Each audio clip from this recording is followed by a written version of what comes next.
Hello, listener. Thank you so much for finding or returning to the Sleepless Cinematic Podcast.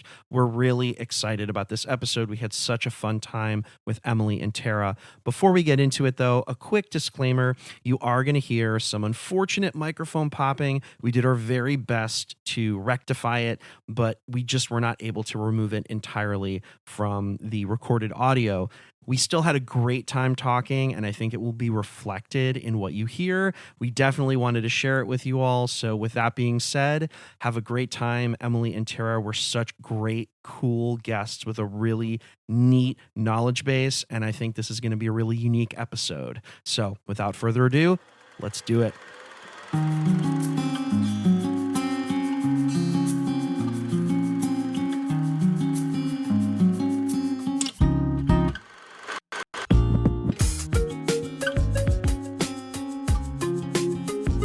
Hello, everyone. Welcome to the Sleepless Cinematic Podcast, where we explore our shared love for watching and discussing movies, recorded in the late after-work hours, often in lieu of a good night's rest.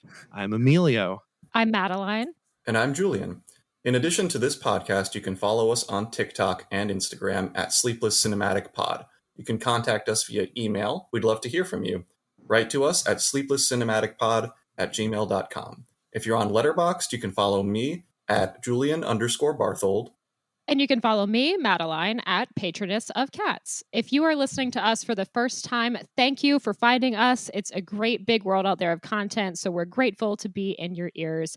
Please stick around for the conversation we're about to engage in. And if this is the second or third or 20th time you've listened to us, thank you for sticking with us. We've really grown to love doing this, and it means the world to have our budding listenership grow. If you haven't already, we'd ask you, return listener, to please write a positive review and rate us on your podcast platform of choice. Short and sweet will do. This is one of the best ways for new listeners to find us and help our podcast take its next steps. And if you're not all that interested in leaving a review, tell a friend to tell a friend about the Sleepless Cinematic Podcast. Pay it forward, pass it along. We would greatly appreciate it.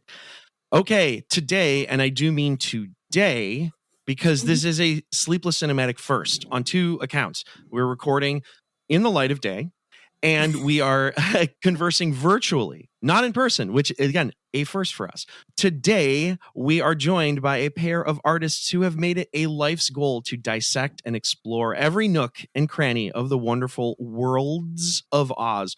Literally, all things Oz. The books, the film, related films, stage adaptations, the theme park. Yes, there was a Wizard of Oz themed park, behind the scenes players, revivals, and that's just scratching the surface. Their podcast, Down the Yellow Brick Pod, is the preeminent place to go and find deep dives, discussions, interviews, and lively banter about this special story and the many forms its influence has taken on our culture. Guys, please welcome our old friend, Emily M.K. Shrader, and our new friend, Tara Tagliaferro. Guys, thank you so much. Welcome. Thank you, guys. Wow, lively banter. Yes. Yeah. I right. got a chance to listen to your guys' discussion of Ray Bolger from like way back in the day, and we'll get into it later, but like it was wonderful. It was so cool. I had a great time with it amongst a couple others. Like, you guys do great work. Really, really fun. Thank you, Emilio. Thank you. That's That means so a sweet. lot. We're happy to be here. Wonderful. And we should say also that this is a podcast crossover. So you guys are joining us for an episode of Sleepless Cinematic, but we have also joined you guys for an episode of Down the Yellow Brick Pod, where we're going to be talking about the connections between Crazy Rich Asians and the upcoming film, perhaps, or the existing musical Wicked. So we're stoked to be doing this, and listeners out there, if you are if you're a Sleepless Cinematic listener, please go check that out. I feel like I know a little bit about how you guys came to know one another just from having listened to the podcast, but how did you guys I guess come together and start Down the Yellow Brick Pod? Our journey to meeting. We've always known each other, it feels. I feel like we're sisters from different coasts. Tara and I have known each other for, I think, a little over 10 years at this point. We first met unofficially I had known of Tara through mutual theater friends, as you do in New York. We met at a cabaret type, like musical theater review where Tara was. What song did you sing, Tara? I don't care. Is that actually a song, or Yes, is that like that you is just the don't song. remember? Okay, cool. That is the song. It's such a bop. It's a bop. It's a bop. I was singing some Oklahoma, Rodgers and Hammerstein, bops.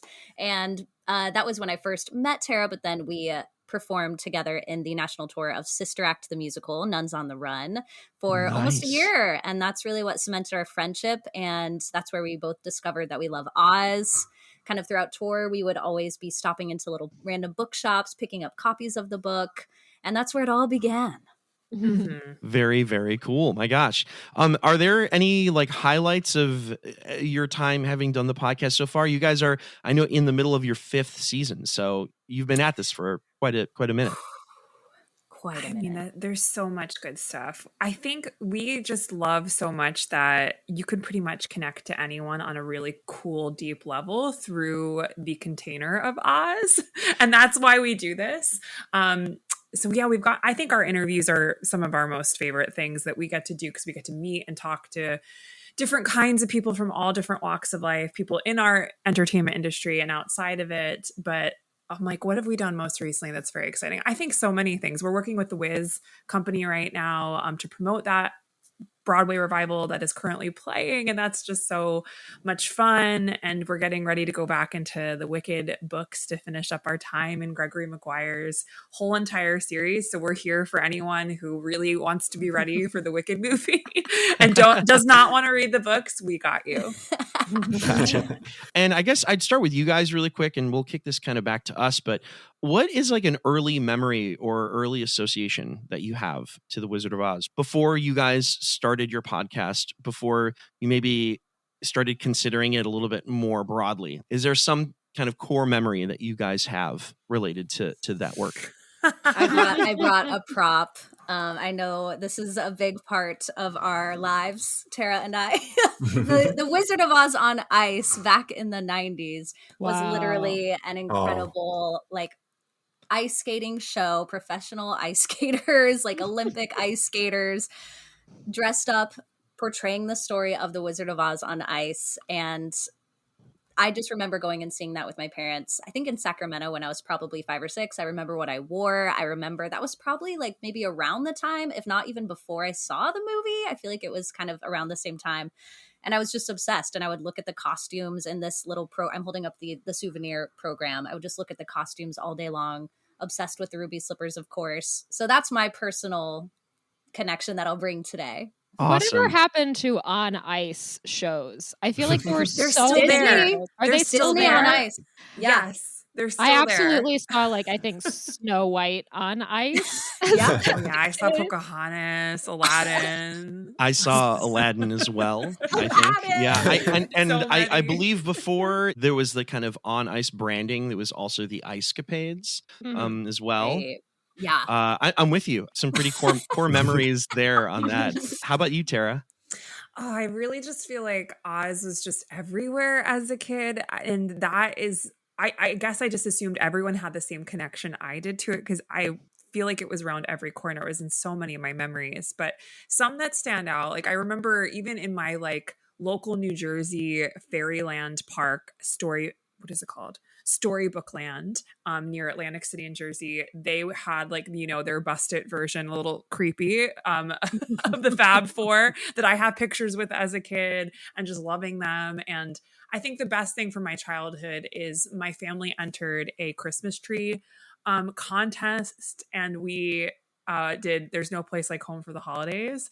So we wrapped the tree in a yellow brick garland and had emerald lights on it, had a rainbow at the top of it, just went to town making this tree. And that's really special. Amazing. I mean, I'm a child of the 50th anniversary. That's what I say. There was just so much happening. Yeah. That too. 1999 that lasted for 10 years. It really did. There was just so much, the ice show. I saw the ice show. I went to Paper Mill Playhouse's production as a kid. And that was a life-changing experience. I dressed up as Dorothy, got pictures with the actors playing Dorothy, these things that just really stay with you. Yeah, I love it. I mean, that's a perfect jumping off point. Madeline, Julian, I want to hear what you guys have to say too. But for me, it was, so we had the 50th anniversary VHS, Yes. like There it at is. home. It's And gorgeous. yeah, it's really cool. It's a cool, like emerald looking box too. I remember it very vividly. I think it was a movie that I think by the time I was like 7 or 8, I'd probably seen that movie start to finish at least 10 times, if not in pieces. It was like a big running joke with my dad that he would just kind of shallowly kick his legs and he'd be like, "We represent the lollipop kids." He would do that all the time, just kind of as a joke. But he also says that it was like a core memory for him because it was the first like big movie scare that he had. He was petrified of the Wicked Witch of the West. And what's kind of funny is when I just recently watched this movie again for our conversation, I watched it with my son, who's 4.5.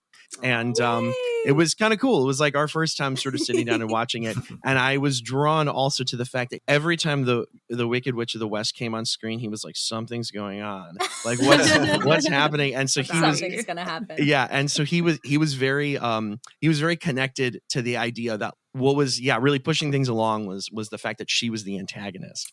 And so I thought that was kind of fun. And I was like, well, you and Lito is what he calls, his grandpa. He's like, you and Lito can talk about the Wicked Witch of the West if you want next time you hang out. So yeah, so it's been a movie that's been in my life forever. And it's while I don't feel like this enormous draw to it, I still look back very fondly on it. And I would say too that the character of the Scarecrow, I feel very personally drawn to because it's a story about self-confidence. And I love that character, like he has it in him all along and he just doesn't. He's on your team, Em.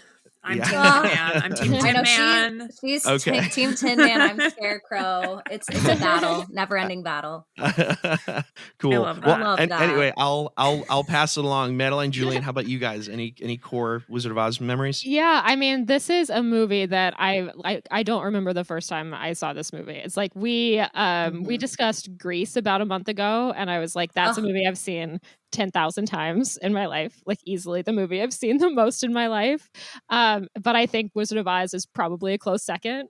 I had seen it so many times, but then when I sat down to rewatch it this weekend, I was kind of like, oh, I'm excited to rewatch this. But as far as like being able to engage in a conversation, I don't think I need to rewatch this it to be able to talk about it because it's so ingrained in my memory. I feel like every single second is just deeply ingrained in there.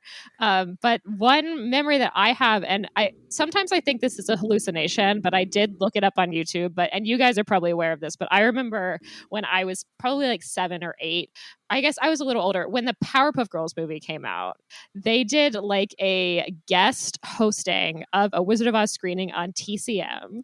So they like animate in the Powerpuff Girls with Robert Osborne on Turner Classic Movies. It's really That's weird. really cute. I think they're like TCM and Cartoon Network are both owned by Warner Brothers. So I guess that's why they were able to make it happen. But you can find like at least the very beginning clip of this on YouTube of like Robert Osborne talking to the Powerpuff Girls about the Wizard of Oz and about their movie. And I remember like Bubbles was so afraid of the flying monkeys, and it was adorable, and it was like such a weird idea that I can't even imagine being like pitched in a boardroom. But that's like such a core Wizard of Oz memory for me. I'm like, whenever the flying monkeys come on, I'm like, whoa, well, Bubbles is afraid of the flying monkeys. I love that. The world's colliding for you there. That's so cool. Absolutely. Yeah, and for me, I think this is a shared experience of everyone here, that the Wizard of Oz was something that was just there in early childhood for me before I realized it was there. And I mean, Emilio, you were saying that you were showing this to your son. Is this the first podcast homework you've done that you can actually watch with your son? It is. I cannot watch Desperate Living with your son. Yeah, why not? No, didn't Why get not? into that one. I cannot think of a single other movie we've watched that I would want to watch with a 4-year-old. I have joked with them that Julian has seen Oppenheimer in theaters 5 times, but I've seen Space Buddies 6 times. So who's the real cinephile? Movie. We love Space You are. Buddies. Yeah. Big fan. Depends on your metric. Of course. Yeah, so The Wizard of Oz was there early on in childhood for me. I'm a little too young to have made it for the 50th anniversary. It was more like the 60th anniversary when I was a toddler. But like I was thinking of our Grease conversation too, because Madeline, Grease is that movie for you that you've seen the most in your life. And I was talking about how Star Wars or the original Star Wars trilogy is kind of that same thing for me. Things that I saw so early that I'm not even sure if I was like 4 or 5. I was somewhere around there when I saw it. And even though Star Wars jumps out in my mind a little earlier than that, The Wizard of Oz is definitely that movie too. Yeah. I have very, it's at that age, memories are spotty, but I do have very clear memories of like a lot of the Wicked Witch scenes, as well as, we were talking a little bit about characters we could relate to, like the Scarecrow. That character for me at a young age was the Cowardly Lion. I love that we have somebody on that team because it seemed like we were divided up with the other two. There we go. Yeah. So like I had some of the memories of the, salient things that happen in the movie, whether it's with the Wicked Witch or with Dorothy, the Yellow Brick Road. But I think the Cowardly Lion was the character I may have thought about the most after watching the movie as a young kid. And even in later, older viewings too. Awesome. Love that. Yeah. Hey. So Man, good. we'll shift slightly. Obviously, we're going to be discussing Wizard of Oz here a bit, but we're also in conversation with another film with a very different type of energy. That's putting it lightly. Yeah. I'm curious. So I spoke to Emily a couple nights ago, really quickly, but I'd love, Tara, to also get your opinion on this. And if you have more to add, Emily, please do. What did you guys know about John Waters' films before you prepared for this conversation? I'm going to be so honest, not much. Like, I know Hairspray, and I am definitely more familiar with the musical sanitized version of his film. So that's it. I've definitely seen the original Hairspray film.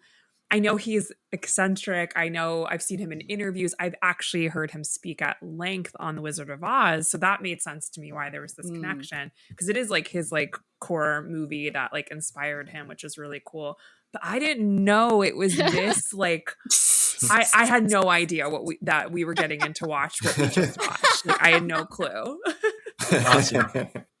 Emily, how about you? Yeah, same exact thing. I was telling Emilio, all I know is Hairspray, and I've seen it once, and it was like a long time ago when I did Hairspray, because everyone was like, oh, you got to see, the original. Yeah. Mm-hmm. And I was like, this is not what I was, even Hairspray, was a lot for me. It challenged my movie. I know, my movie watching. And I knew that, Divine is, one of his, like, he works with Divine all the time. So that, very limited knowledge as well.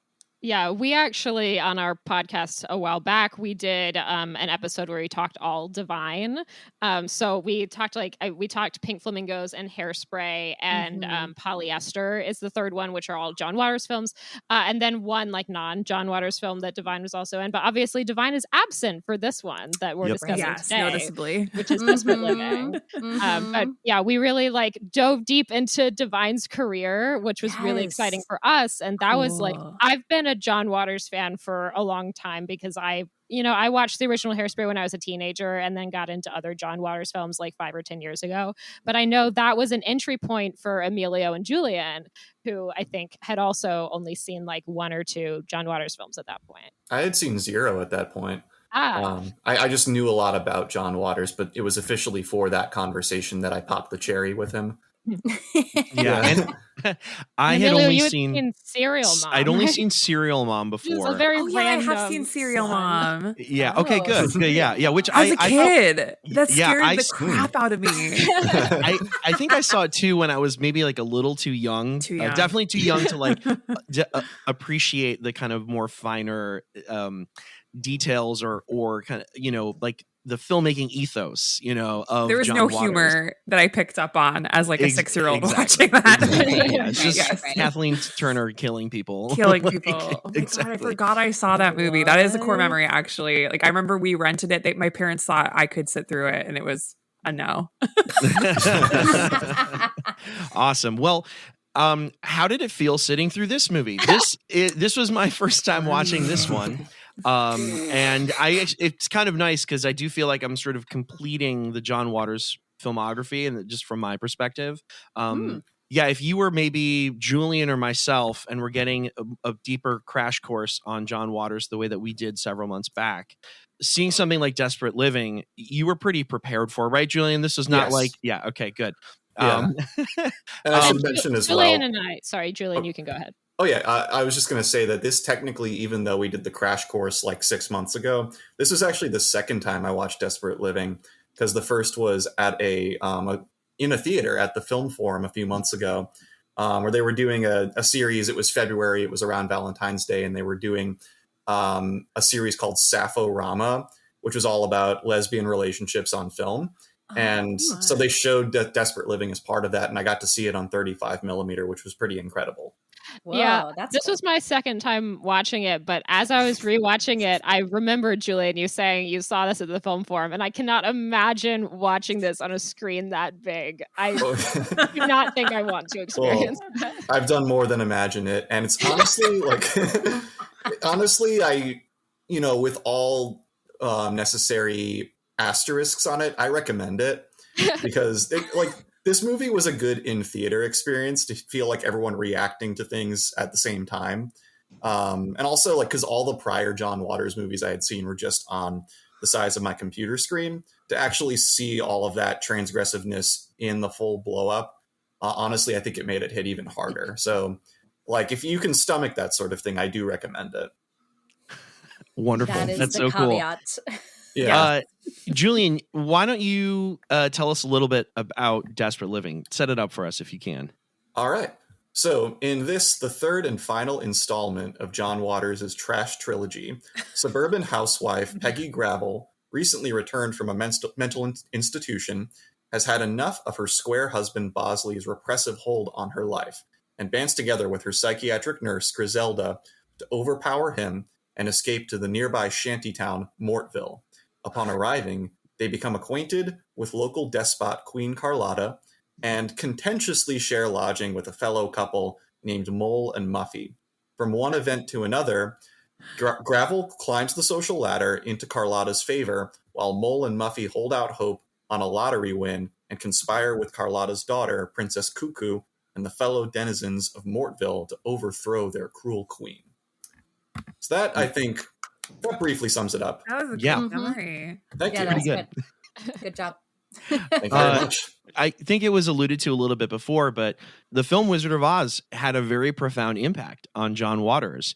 Well into his adulthood, he was exploring a lot of the themes and exploring what that movie sort of elicited from him. And I think I haven't really done the deep dive and really thought too hard about other connections or Wizard of Oz connections in a bunch of his other films, but I think there's some pretty direct ones in Desperate Living. Mm-hmm. And one thing that I love when you dig into John Waters is that he had what I'd refer to as a negative harmony type of response to this film, which is he had the opposite response that I think many people felt to many key aspects of this film. Like for him, he sees this movie as ultimately a tragedy. This young woman goes to this wonderful, exciting world where she gets to meet these incredible people, but then she has to return back to the sepia-toned Kansas at the very end. And for him, he's like, this other world was just so much more lively and incredible. Like, why wouldn't you want to stay there? And then he also, and I think very tellingly or maybe prophetically, was a big champion of the Wicked Witch of the West. Yeah. And he really felt like she was the heart and soul of that movie and was not really scared by her, but was like excited and delighted by watching her. And I think her characterization made him really fascinated with the idea of sympathetic villains. And I think that's something that he has talked a lot about, that his movies have heroes or heroines that are really more like villains and villains and that are really more like heroes and heroines. And so the blending and blurring of those lines, I think, is something that really fascinates him and something that we see play out, I think, in Desperate Living quite a bit. So I think there's a lot we can get into. Can I add a fun fact to that? Yeah. So I was rewatching a portion of the documentary Lynch Oz, which is about the connection between David Lynch and The Wizard of Oz, which is, I think, similar in a lot of ways to John Waters. And I mean, it just drives home the point that John Waters has a little segment in that movie. He narrates a chapter of it. And he mentions in that in Margaret Hamilton's lifetime, he wrote a fan letter to her and she wrote him back. Yes. Oh. Yeah. And apparently, I mean, all the stories suggest that she was a much sweeter person in real life than the Wicked Witch of the West. Yeah. Literally the best. And that, but yeah, this is just, like very palpable proof of John Waters' fascination with that character. But I think that's something that he can claim that really situates him in time and really confirms his desire filmically to take traditional villain roles and make, if not heroes, at least protagonists out of them. Mm-hmm. Which is something, I mean, maybe that gets us a little deeper into discussing Desperate Living, where I thought there's a lot of characters who you spend time with here, none of which are really heroic, but I felt like sympathies shift a lot as you watch that movie. Totally. Yeah. I guess I'll open this up. Yeah. Who wants to share maybe some of the more obvious connections that you guys felt watching Desperate Living and connecting it back to Wizard of Oz? Yeah. I also just wanted to say, while watching this, I was laughing so much. Oh, I don't know, like, there was something about it that to me, I just was like, I really wish. And then like Tara was texting me her kind of quick thoughts where like, I was a laughing rat on that plate. There's like rat on the plate. Roaches. Which supposedly they actually cooked that rat for that. I mean, I had some like guttural laughs. Oh yeah. And what you just shared about John Waters writing to Margaret like makes so much sense to me because I found Carlotta hilarious and hysterical. Yeah. Oh, yeah. But some of the first like direct Oz connections, or at least ones that I made, was in the beginning when Peggy and I'm so bad with names. Griselda. When Peggy and Griselda arrive and they're basically like, we've just committed they don't say this, but they've just committed a crime. They murdered somebody. They dropped a house. They dropped a house on someone. Like they are Dorothy in this moment of like, they're now in a new strange land. Something really bad just happened. It was maybe not exactly accidental. I don't know if they meant to kill him. But very similar. It drove point that home of like, yeah, Dorothy murdered someone for sure. Totally. Yeah, not intentionally, which is a difference, but yeah, there is still that like that inciting incident to get into it all. Yeah, and then, I was just going to say sort of around that same time when they're fleeing the house, like the original house that Peggy and Griselda live in, the theme that plays to me at that point is kind of like a wacko version of the theme that plays during the tornado and Wizard of Oz. I don't think they're all that similar, but as they are driving away in their escape, I was like, I actually rewound it. I was like, I have to hear this again because it's a very weird kind of theme that plays there, but I do think it is a direct parallel to the theme that plays during the tornado in Oz. It wouldn't shock me. Oh, sorry. Go ahead, James. No worries. It's funny that you said you rewound it too, because actually in that John Waters segment of Lynch Oz, he talks about how when he grew up, The Wizard of Oz was known as a Christmas television broadcast, and that part of the appeal for him is that you couldn't rewind it. You had to treat it as much of an event as going to the theater. So it's, sign of the times that you were able to do that. My parents talk about that in relation to the Charlie Brown Christmas special, where they're like, well, when we were kids, there were like 5 channels.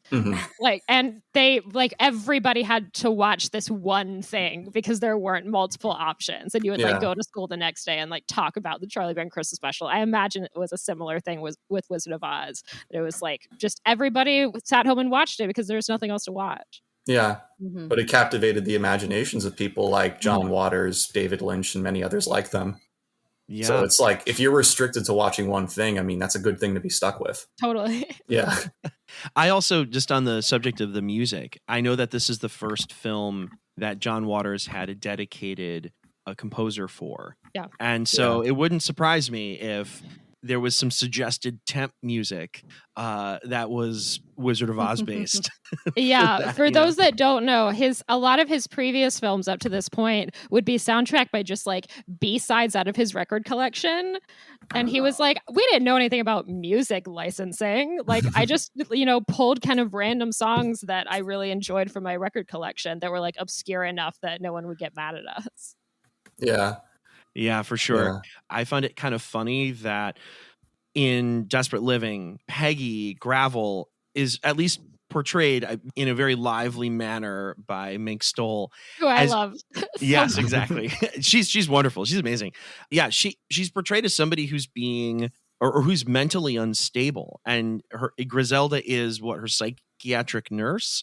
Yeah. And so I think Griselda is actually her maid and later identifies herself as a She upgrades. She upgrades her identity. Gives herself a promotion. Yes. Which also leads nicely, I think, back into this feeling of reinvention. Like this idea that when they're able to go to Munchkinland or they're on their journey to Wizard of Oz, it's like people are there to kind of try to reinvent themselves and kind of find this new identity. For whatever, whether it's a tornado or whether it's murder or whatever, they're stuck in this place where all of a sudden they're able to have more agency maybe in their lives than they had before.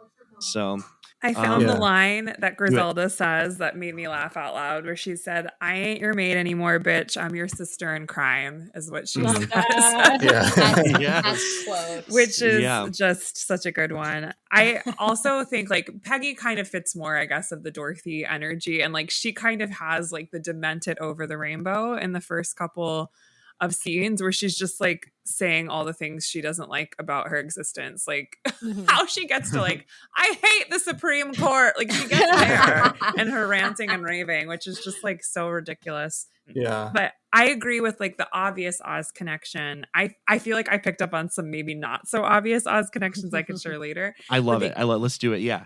The most obvious, I think, is like the villain's having the most fun in this. That is why I think Wizard of Oz does speak so much still, is like Margaret Hamilton's delicious as this 12-minute on-screen villain. That's just like so like her smile, her seething, her way of like attacking these lines. It's just so fun. And that's so true across the board in this film. Totally. Like, I mean, this film is so interesting because kind of everyone's a villain. Yeah. Like, everyone's a villain. But definitely if you're looking at Queen Carlotta as the most obvious parallel to the Wicked Witch, like she, I think, embodies that same kind of energy where she is, as you said, just like delicious to watch. Like Edith Massey has a really interesting career because she pretty much only does John Waters films. He just like finds her around Baltimore. She's like in her 60s and he's like, look at her. That's crazy. Like I have to put her on screen. And I think that because Divine is not in this movie, I think it really allows Edith Massey to like take over that kind of, even though I don't think that's a role that would have gone to Divine. I still think Edith Massey. Ben, who would have Divine? I heard that, I wrote this down. I looked this up. Oh, she was actually gonna play Mole. Or Mole. Oh, okay. I was like, I can see that. Okay. Yeah, that'd be good. Definitely. Yeah, I kind of think that this movie has three main characters, where you have Peggy Gravel initially, but then whenever Carlotta's on screen, she has to dominate. Like, I mean, yes, it is the attention that John Waters devotes to her, but also just her personality. You feel like if John Waters was not devoting that attention, that she would just take the camera and face it against her. But then also, as the movie continues rolling, then Mole kind of gets the focus that Peggy gets initially, which I think it's an interesting non-parallel with The Wizard of Oz, that you have this kind of shift in attention where, Dorothy is very squarely the main character in The Wizard of Oz, and Desperate Living, you get a little more shifts in perspective and sympathy. I think it's an interesting shift from other John Waters movies too, that all the ones I've seen at least really are pretty squarely focused on a main character. If not Divine, then I'm trying to remember the main character of Hairspray. Tracy Turnblad. Yeah. It's like there's someone who's a main character. Most of the time it's Divine. It's not strictly Divine, but even with Tracy, there was a point where they considered having Divine play both characters. Which is not surprising. Oh. Yeah.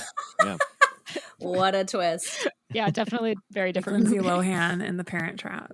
But Yeah, there you go. I still don't know how they Yeah. did that. Very Different. impressive. How they do the handshake. It's I don't know. We'll never know. What is the That- name of the? It's called Mortville. Is that correct? Mortville. The name of That's it, this like effed up Oz. It feels like Yeah. if Hooverville from Annie, if you know the musical Annie, Mhm. was Yeah. just full of like sex addicts with like Yeah. maybe a little bit of a wash of Oz on it. That would be Yeah. Mortville. Mortal. I was wondering if, like, the further the movie kind of goes on and we end up finding out the fate of Carlotta, if it was not more like Munchkinland.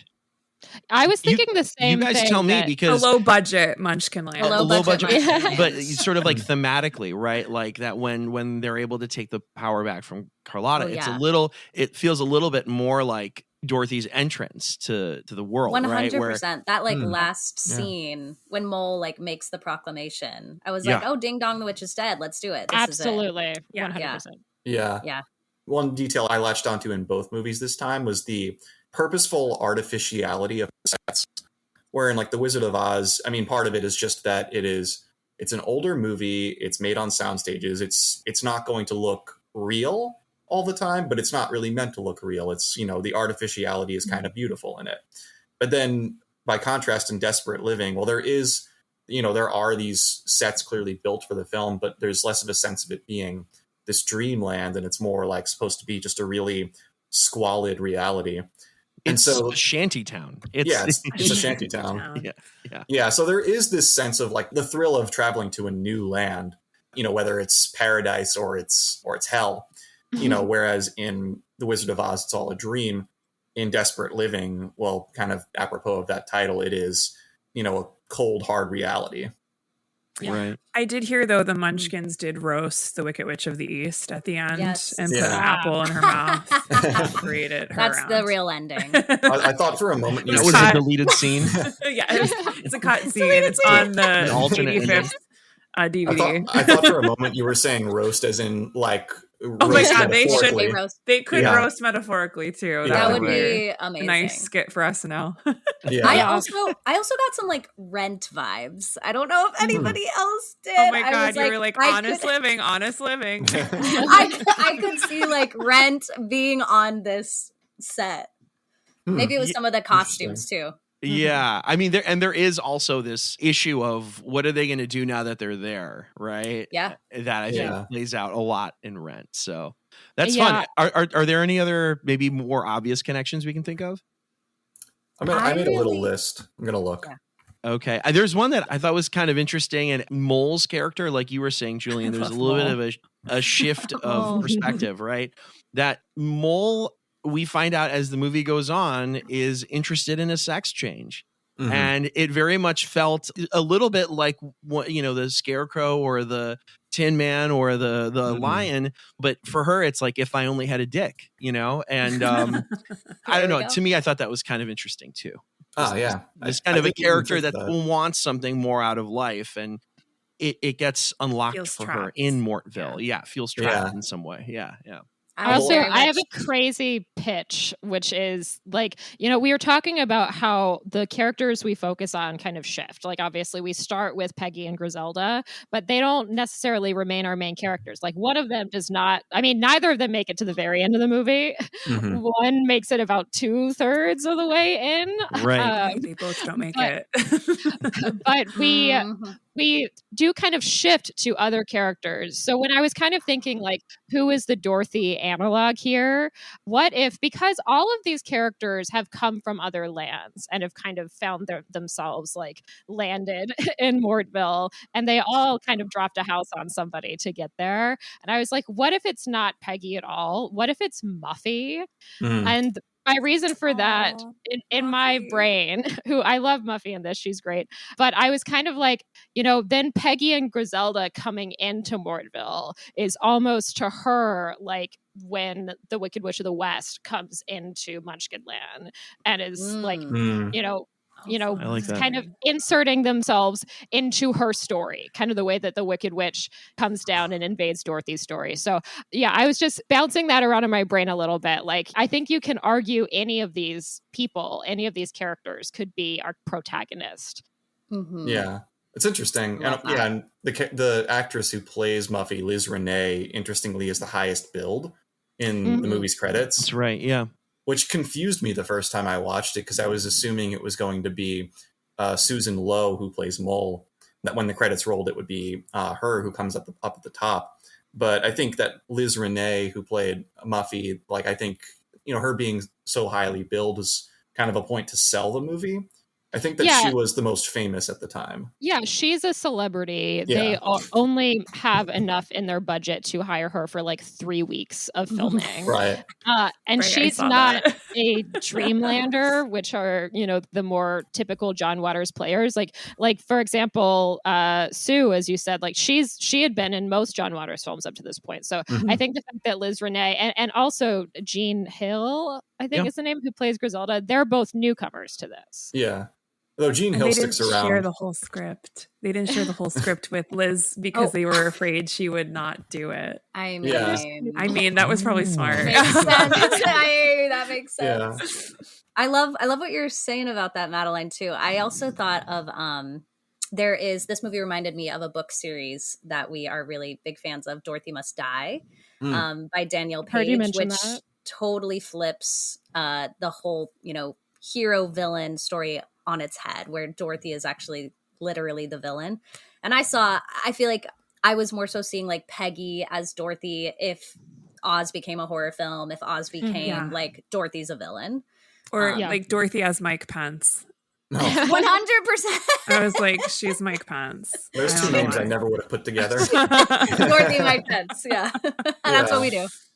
But another that kind of like makes me think of another, I would argue, obvious connection between The Wizard of Oz and Desperate Living, which is in the Peggy character.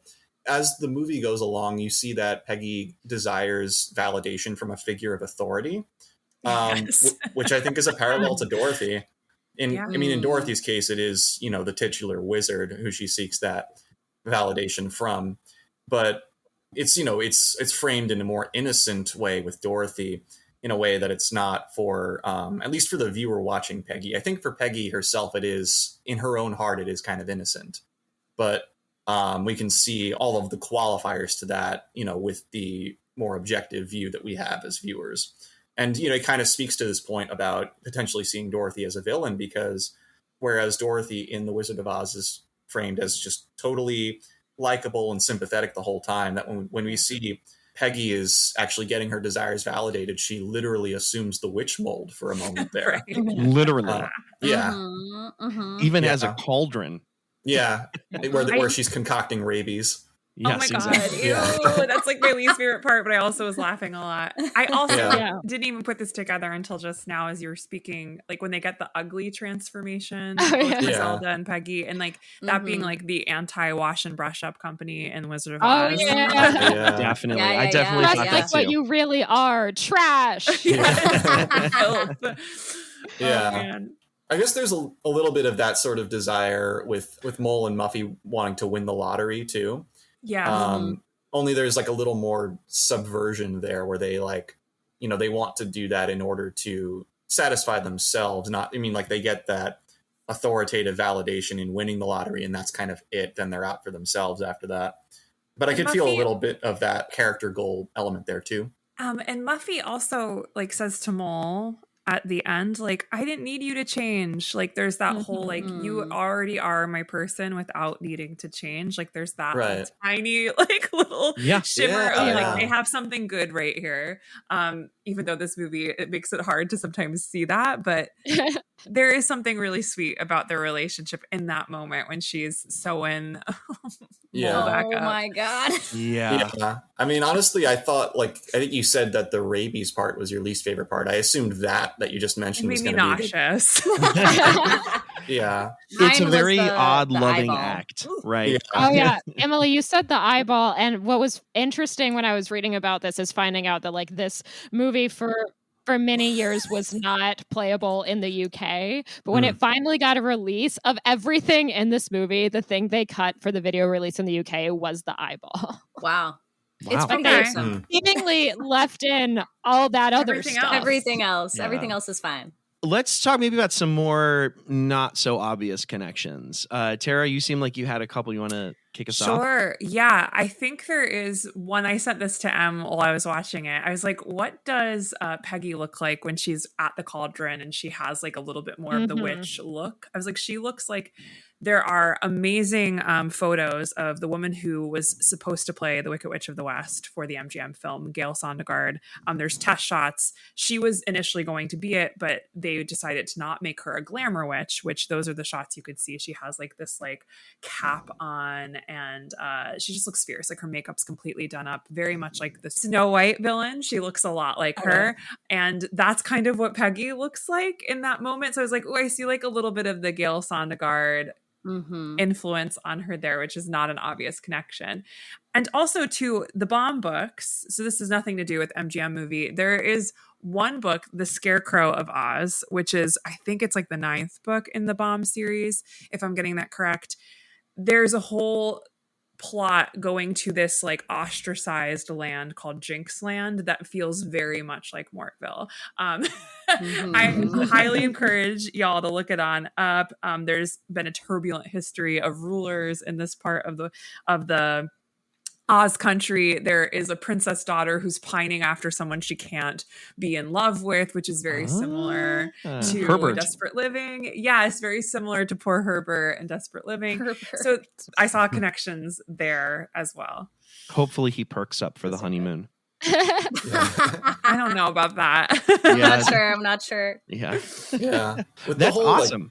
With the whole Princess Cuckoo and Herbert subplot, I mean, that kind of made me think to other John Waters movies too, where there is a little bit of, it's not in everything, but the one other than this, the one I saw most recently is Female Trouble, where there's also like this young straight couple that actually the Edith Massey character in that movie has a conscious desire to draw apart because it's like an anti-straight bias. It's like, it's straight phobia basically. And that's a thing I think you see, at least in that other John Waters movie. It's I sensed a bit of that there too, with the effort to divide Cuckoo and Herbert. Yeah, while we're talking about Princess Cuckoo, I have to shout out Mary Vivian Pierce, who plays Princess Cuckoo. She is so effective in this. Like, when she has rabies, like, I mean, it is disgusting. The mouth. Yeah. The mouth, it's like whatever they put in her mouth, that green goo is disgusting, but she sells it so effectively. She's like, you know, from day one Dreamlander of John Waters. She, like, Mink Stole is in almost all of his movies, and I think she's just phenomenal in this. She really sells it. Absolutely. Everyone is selling it. Can you imagine being on this set and being like, No. okay, now you're gonna like dance and start Naked, humping this titties out. woman. Yep. You're gonna put your Volleyball. breasts through these holes. Like, Yep. what? You're gonna vomit. Well, Yeah. something else is Oh my happening. It's gosh. just so much. It's insane. And the ending you see with Cuckoo is like kind of the one asterisk on an otherwise unqualified victory at the very end, where like everyone else is celebrating, but she, as much as she has some happiness too, is still sick with rabies and has to be dragged away from the party. Right. She's I like thought the she one died. victim. Yeah. I I would thought assume she she does not make it out. She's of that. gone. Right. She gone. Yeah. So that's one of To those be other, with Herbert. as if there's not enough of it already. That's the sort of thing that drives home like this anti-Oz perspective, that in spite of something, there being something that could be like portrayed in a glorified way, it's reminding you it's not all good. Yeah, Right. and if we're thinking about, like, from the beginning, Peggy and Griselda being the ones that escape the suburbs, which are, I guess, Kansas, they also are too, as we said, they kind of escape again, and that they do not stick around. So if we're kind of thinking about that parallel of, like, well, they entered Mortville, Oz, and they also exited Mortville, Oz in a very different way. Mhm. Right. It seems like Griselda gets unlocked a little bit when she's there. She's Oh, like, yeah. oh man. Yeah, I was sad she died. I Yeah. thought she Yeah. was A house. Pretty thriving. unceremoniously. Yeah, Yeah, I I was know. falling on her. Yeah, I was gonna say a little connection maybe Mhm. there to the Wicked Witch of the East. For You sure. know, Mhm. she's The quite house literally got the one on that the house Just falls on inside the top house. of. Yeah. Yeah. And Yeah. she was death to the husband of Peggy by sitting on him. Yes. So it's like Yes. like Mhm. so it's like almost like she got crushed and she crushed someone else. And She she did the crushed. crushing. Yeah. It's Yeah. karma there. Yeah. And when she and Peggy are arguing in the car, and Peggy's like, "Don't sit on me." Oh, that's right. That's right. I love her. Yeah. But then Griselda, too, is the one early on who knows about Mortville and directs the two of them there. Right. Yeah. How did she know? Yeah, so she just kind of has this, like, maybe she's already living there or something like that. Or maybe done a little bit of research to kind of Yeah. figure that out. Yeah. Or maybe she doesn't want to go there, but it you know, the situation is, apropos of the title, desperate. And she realizes if they want to keep on living without being caught by the authorities, that's their only hope. Yeah. Also, I said only hope, and this movie is released the same weekend as Star Wars in 1977. Jeez. Oh, there we go. Yeah. Tough Wow. choice Yeah. for viewers.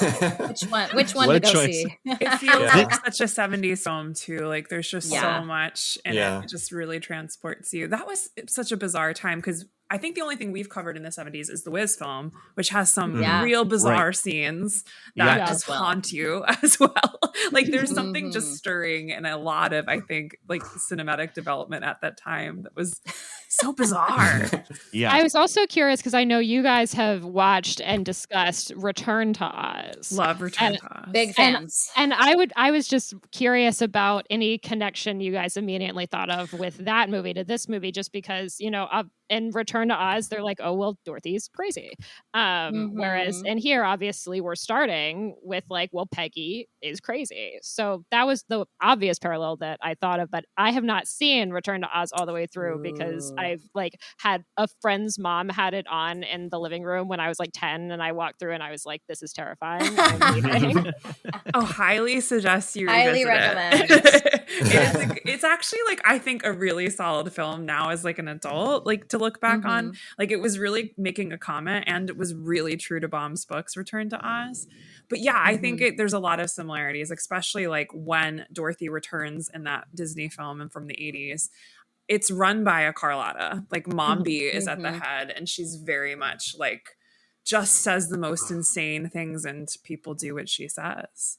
She has screaming hallways of screaming heads. Anything to that honor she you. Yes. Yes. tries on. Yes. Like she feels very much in the Carlotta camp. So I On love that note- I could see that. On that note, I wanted to ask you two, Emily and Tara, Queen Carlotta, she has her royal proclamations, right? Like she forces everyone into backwards day, wearing clothes backwards, walking backwards, or facing execution. And I'm wondering from you guys, what do you think would be the weirdest decree from the wizard on his constituents in the land of Oz?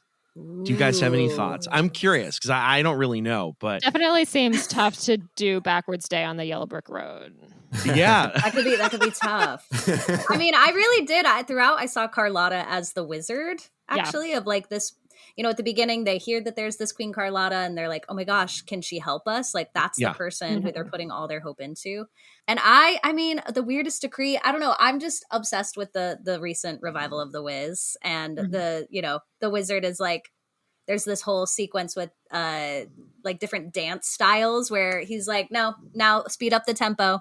No, now do this. And they like have to dance, you know, in a different way. So that's what I'm thinking of. But I love that you said decree that is good. because I was thinking a similar thing that obviously we talked a little bit about Carlotta and the Wicked Witch, but I do think that she has a lot of wizard because she's the ruler here. Like, so I think there are a lot of parallels to her as the wizard. And she seemingly is the ruler for no good reason. Like, why? Yeah. which is also much like wizard. the wizard. Yeah. You know, Yeah. he just sort of like fell into it and lucked into it. And he's like, now I'm worshipped. That's cool. Yep. Yeah, it's kind of like you only get the sense that Carlotta got up there just by like a raw desire to seek power. But I mean, that connects to another broader point of contrast I see between The Wizard of Oz and Desperate Living, which is that in The Wizard of Oz, everything has a moral. There's like, you know, there is some kind of conclusion that every aspect of the journey is leading up to, that every character has a desire that gets requited in one way or another. Dorothy learns that there's no place like home Yeah. at the very end. Whereas in Desperate Living, I don't think there's any moral to the story. It's everyone's just acting on like this raw, almost animal desire throughout the movie. It literally feels just like pure animal energy by the end, where they are roasting the corpse of Queen Carlotta and eating her. Right. Yeah, but if there's any moral, I think it's that there's a place for everyone. And I think that that's an overarching moral of a lot of John Waters' films. That's a good point. Like, yeah. He just, I mean, by his own words, like loves the freaks. Mm-hmm. And Mortville is the place where the freaks can go and meet other freaks and live amongst each other. And now they're free from their evil dictator. Yeah, it's true. And there's this connection too with a lot of other John Waters movies where you see like an underclass of people aiming to overthrow some higher power. Mm-hmm. It happens in a more, what would you call it, in a more like sanitized way in Hairspray. But I think there are some ways that Hairspray and Pink Flamingos, which I might say is the most transgressive Waters movie, have kind of the same plot. Right. Yeah. Yeah, I mean, I think John Waters revisits a lot of these themes over and over in his films. And Madeline, your point is a really good one. He wants to make movies for people that their idea of entertainment looks a little different than the mainstream. Yeah. And so, yeah, I would love to just make a little bit of time for just some little details, I think, that maybe jumped out to us that we really liked. I mean, one thing that really struck me deep diving on the Waters stuff is, in a way that feels very contrary to the cheap film quality or maybe the production values, Waters movies have really carefully constructed scripts. They're really wordy, really in your face, and oftentimes characters are just delivering line after line after line, and they are so sharp-witted, and I love that about his stuff. It's a through line through all of his movies. And John Waters famously will, like, on set read the lines for the actors of like, this is exactly how I want you to read this. Yeah. I got that vibe, especially with I don't know his name. It was like Carlotta's guy. Underling? Underling. Yeah. He was just like da da da da da da. Da, da, da. I don't know if it was like a very stylized thing, but I was like, stylish. I want to know about this actor. Yeah. He felt to me like Tab Hunter did in Polyester, where it's kind of like the one more clean cut character who still is like serving the very transgressive aims of the movie. Right. I like that. Yeah. Any other little details that jump out? Well, I can point to one, which is that in the very first scene when you meet Mole, I mean, there's a lot of great lines throughout Desperate Living, but the one I just kept coming back to was when Peggy says, "I'm a very rich woman," and Mole just goes, "And I'm Sybil Shepherd." Yes, yeah, great. Another wonderful 70s reference. Exactly. We were talking about the 70s cinematic presence. Yeah. Here. Yeah, that's great. Yeah, thinking to The Wizard of Oz for a moment, I mean, same thing, a lot of wonderful lines, but the one that really gave me a kick this time was after they defeat the Wicked Witch of the West and go back to the wizard himself, and he says something like, "Oh, so you liquidated her." Yeah. Good verb. I mean, we got a nice verb. We got to shout out the dog food moment. Oh, do we? I don't know. We just the did. Dog food murderess. That was a lot. Yeah. But yeah. I had just a chill run down my spine watching the kid get pulled out of the refrigerator. There was some hard stuff with kids in this Yikes. movie. Yeah. Yikes. Although there was kind of this moment that really made me laugh. The royal proclamation of Backwards Day, that scene in the car with like, I don't know, the little person or like, I don't know, the kid or something that comes out. And then the moment the kid gets out of the car, she starts walking backwards. Yeah. And it was like just long enough that I like forgot that was sort of like a visual gag, and it just got me again. I was like, oh, right. That's right. That was pretty, yeah. I caught that one this time too. I liked that as well. Yeah. I love Carlotta's like little legs on her throne. Like she's like nowhere near to touching the ground, and also like that she's carted on like a gurney. Like it feels like a hospital gurney more than like a chic lounge chair. Like it feels so busted, which I appreciate. But she rocks it. Oh she my even gosh. refers to her throne as a contraption at one point, like, get me out of this contraption. And it's like, this is just a chair. Right. And when they like push her back onto her bed at one point, there's no Like, grace. roll her It's literally over. just so ridiculous. It's like, yeah, could she move? Is she like able to walk? No, That's a I great know. question. I I don't know. know. Maybe she just makes people carry her around. I think she does. I think Yeah. that's it. And her home just looks like that. Like, I know I started by sharing, like, I went to like Busted Jersey Fairyland parks. That's what it feels like. Like they're like existing on like an abandoned fairy tale park that they took Yep. over. That's very much what it feels like. That Mhm. Mortville is something that was once abandoned, probably had a glean to it at one time and no longer does. Yeah.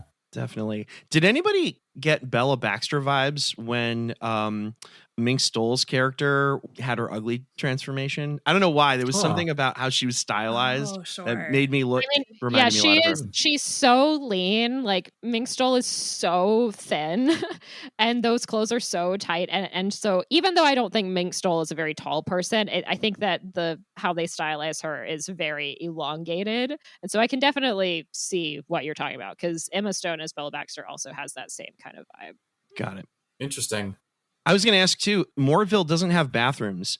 I know that in Right. Oz. Yeah, Madeline, do you want to comment on this? I was just going to say that they say there are no toilets in Mortville, but we see at least one toilet. So I think we see two. So it seems Yeah. like they give up on that. But Yeah. sorry, go ahead with your Down. question. Maybe there isn't, adequate plumbing or a septic That's it. system for those bathrooms, and it also seems like they're Right. used for other functions as well. That's true. I was going to say we never do. You guys would know better, Emily and Tara. Do you think there are bathrooms in the Land of Oz? That's Tara a shaking her head. great question. I Like, don't think we've talked about that. no, we haven't really. We've talked a little bit, I think, way back when we covered the original book, because Baum makes such a point to talk about how Dorothy has to take care of herself. Like, she has to make sure she's eating on this journey. She has to go bathe and make good hygiene choices, even though they're outside for most of this, but never talks about what she would have to do in a bathroom situation. That is completely omitted. That's like funny. going too far at the time. Yeah.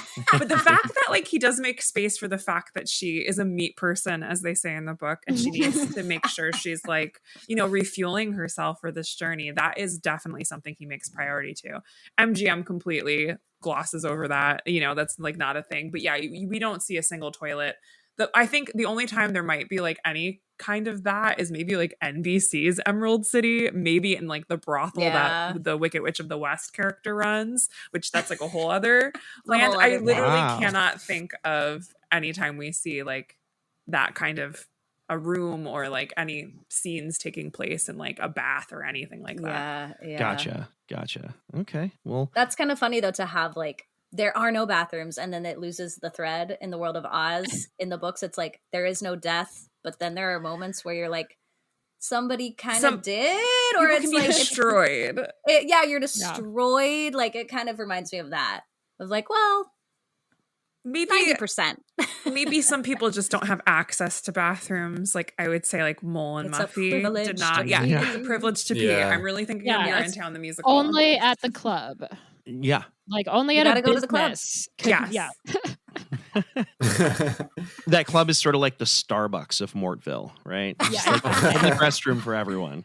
Yes, exactly. Cool. Yeah. One other line I wanted to shout out was when Princess Cuckoo has escaped with Herbert into Peggy and Griselda's room, and they come in, and Peggy says, "I don't want a renegade necrophile princess as my roommate."